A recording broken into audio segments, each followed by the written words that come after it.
हाय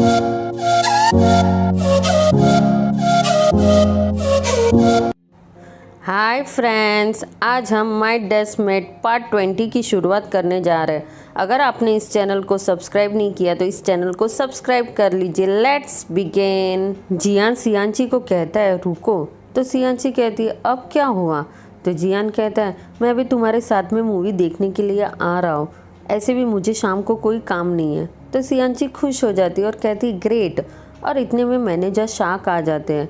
तो जियान मैनेजर से पूछता है कि आप यहाँ पर क्या कर रहे हो? तो मैनेजर कहता है शाम को आपका इंटरव्यू है, इसलिए मैं आपको स्टूडियो ले जाने के लिए आया हूँ। जियान कहता है अभी?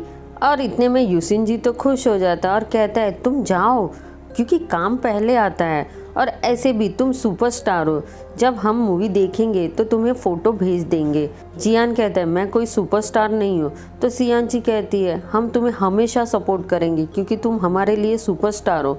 तो यूसिन जी सियांची से कहता है इसे तुम्हारे सपोर्ट की कोई ज़रूरत नहीं है, ये सुपरस्टार है। इतना कह के सियांची को यूसिन जी वहाँ से लेके चला जाता है। वो दोनों थिएटर में ही होते हैं। तो यूसिन जी सियांची को पकड़ के फ़ोटो लेता है। फिर हमें दिखाते हैं मिस्टर गो और मिस चैंग भी वही मूवी देखने के लिए सेम सिनेमा हॉल में आए होते हैं। और हमारा प्यारा यूसिन जी मूवी छोड़ के सियांची को प्यार से देख रहा होता है और कहता है अच्छा है जियान नहीं आया। और इतने में यूसिन जी की नज़र मूवी पे जाती है। वो मूवी हॉरर मूवी होती है और जो यूसिन जी की फट जाती है डर के मारे। पर इससे तो आगे 4 कदम मिस्टर गो होते जो वो खुद भी ज़ोर ज़ोर से चिल्लाते मूवी देख के, क्योंकि उनकी भी फटी होती है मूवी देख के डर के मारे। अब मिस चैंग भी देख लेती कि यूसिन जी और सियांची मूवी देखने आए हैं। यूसिन जी थोड़ी देर के बाद में जियान को सियांची के साथ में जो फ़ोटो खींची होती है वो भेज देता है। जियान भी इंटरव्यू के लिए सेट पर होता है, तब वो फ़ोटो देखता है। फिर जियान जैंग चैंग के साथ में अपना इंटरव्यू ख़त्म करता है। जियान मैनेजर को कहता है मुझे बिस्टो सिनेमा हॉल में जाना है। यूसिन जी जियान को पूछता है तुम यहाँ पर क्या कर रहे हो? तो जियान कहते हैं मेरा काम ख़त्म हो गया जल्दी, इसलिए मैं यहाँ पर आया। सियांची कहाँ पर है? यूसिन जी कहता है वो वॉशरूम गई है। तुम अपने आप को इतना छुपा के क्यों रखते हो? तुम्हें क्या लगता है तुम इतने पॉपुलर हो कि तुम्हें सब लोग पहचानते हैं? फिर वो एक लड़की को बुलाता है और उससे पूछता है तुम इसे जानती हो? तो वो लड़की ज़ोर से चिल्ला के कहती जियान। जियान को आजू बाजू फैन घेर लेते हैं।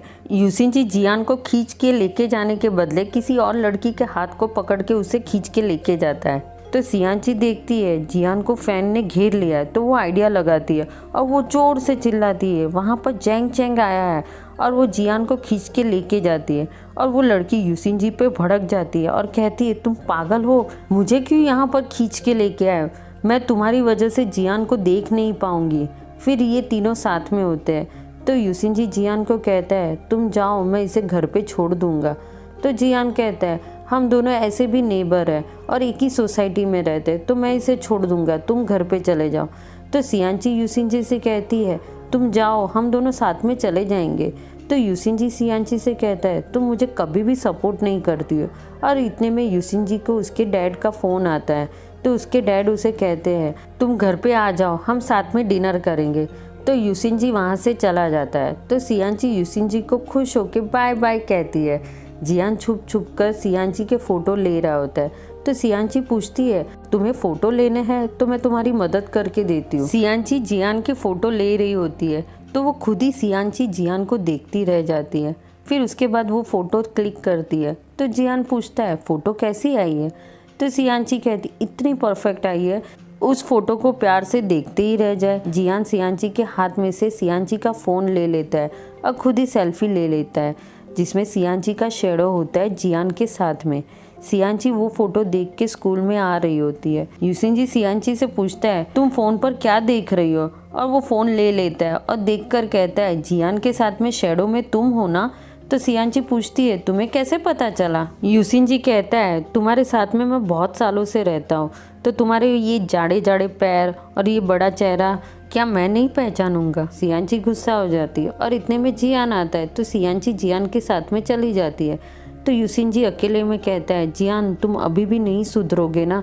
तुमने जानबूझ के सियांची के साथ में फ़ोटो लिया है ना? मुझे कुछ ऐसा करना पड़ेगा जिससे तुम सियांची से दूर रहोगे। यूसिन जी जियान को कहता है तुम ऐसे भी स्टडी भी करते हो और साथ में काम भी करते हो, तो तुम्हें थोड़ा सा रिलैक्स होने की ज़रूरत है। तो जियान कहता है कैसे रिलैक्स हो जाओ? तो यूसिन जी कहता है हम लोग बास्केटबॉल खेल सकते हैं, स्केटिंग कर सकते हैं, बहुत कुछ कर सकते हैं। तो जियान कहता है अभी तो स्कूल का टाइम चल रहा है। तो यूसिन जी कहता है स्कूल के पीछे एक छोटी सी दीवार है, उसे क्रॉस करके हम बाहर जा सकते हैं और किसी को पता भी नहीं चलेगा। मैंने बहुत बार ऐसा किया है। और इतने में प्रिंसिपल यूसिन जी के पीछे आके खड़े हो जाते हैं। इतनी आसानी से हम स्कूल में से बंक मार के बाहर जा सकते हैं और प्रिंसिपल हमें पकड़ भी नहीं सकता है। इतने में जियान कहता है तुम अपने पीछे देखो। और प्रिंसिपल यूसिन जी से कहता है मैं तुम्हें घास काटने की पनिशमेंट दे रहा हूँ। यूसिन जी कहता है ये मेरे साथ में क्यों होता है? और फिर यूसिन जी चिढ़कर जियान को बास्केटबॉल खेलने के लिए चैलेंज करता है, पर जियान मना कर देता है। तो यूसिन जी कहता है मैं तुम्हारे साथ में बास्केटबॉल एक ही हाथ से खेलूंगा और जो भी हारेगा वो छोटा किंग कॉन्ग से दूर रहेगा। जियान कहता है सियांची कोई चीज़ नहीं है जिस पे तुम बाजी लगा रहे हो, और दूर रहना है तो तुम्हें ही सियांची से दूर रहना चाहिए। सीन कट होता है। यूसिन जी सियांची को घास वाला क्राउन पहनाता है और कहता है स्ट्रॉन्ग लड़की अब प्रिंसेस लग रही है। जियान भी ये सब कुछ देखता है और आके यूसिन जी से कहता है मैं तुम्हारे चैलेंज को एक्सेप्ट करता हूँ और हम कंपटीशन करेंगे। जियान बास्केटबॉल की प्रैक्टिस कर रहा होता है। जियान जितनी बार गोल करता उसे सियांची अपनी बुक में लिख रही होती है। जियान बहुत ही प्रैक्टिस करता है और अचानक जियान के हार्ट में पेन शुरू हो जाता है। तो सियांची आके पूछती है तुम ठीक हो? तो जियान कहता है मैं ठीक हूँ, मैं थक गया हूँ। और यहाँ पर यूसिन जी अपने एक हाथ से बास्केटबॉल की प्रैक्टिस कर रहा होता है। यूसिन जी जियान को कहता है प्रैक्टिस कैसी चल रही है? अभी भी लेट नहीं हुआ है, तुम गिव अप कर सकते हो। तो जियान यूसिन जी से कहता है तुम भी गिव अप कर सकते हो। तो यूसिन जी कहता है तुम तो बहुत ही स्टबर्न पर्सन हो, बाद में तुम्हें पछताना ना पड़े। और यहाँ पर जियान प्रैक्टिस करता है और उसकी परफॉर्मेंस इतनी बेस्ट होती है वो आसानी से यूसिन जी के साथ में पार्टिसिपेट कर सकता है। कंपटीशन का दिन आ जाता है तो कुछ स्टूडेंट स्कूल में बातें कर रहे होते हैं कि जियान और यूसिन जी का बास्केटबॉल का कंपटीशन होने वाला है। और ये सारी बातें सियांची भी सुन लेती है। सियांची भी बास्केटबॉल के ग्राउंड में आती है और वो देखती है कि दोनों के बीच में बास्केटबॉल का कंपटीशन हो रहा है और वो शॉक हो जाती है। पैन अनाउंसमेंट करती है जो भी पहले 10 गोल करेगा वो विनर कहलाएगा। तो यूसिन जी कहता है ये तो मैं आंखें बंद करके भी कर सकता हूँ। तो जियान कहता है ठीक है, तो आंखें बंद करके ही तुम्हें गोल करना पड़ेगा।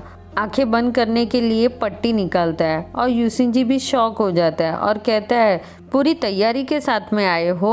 और इस तरह से पार्ट 20 का एंड हो जाता है। Bye bye.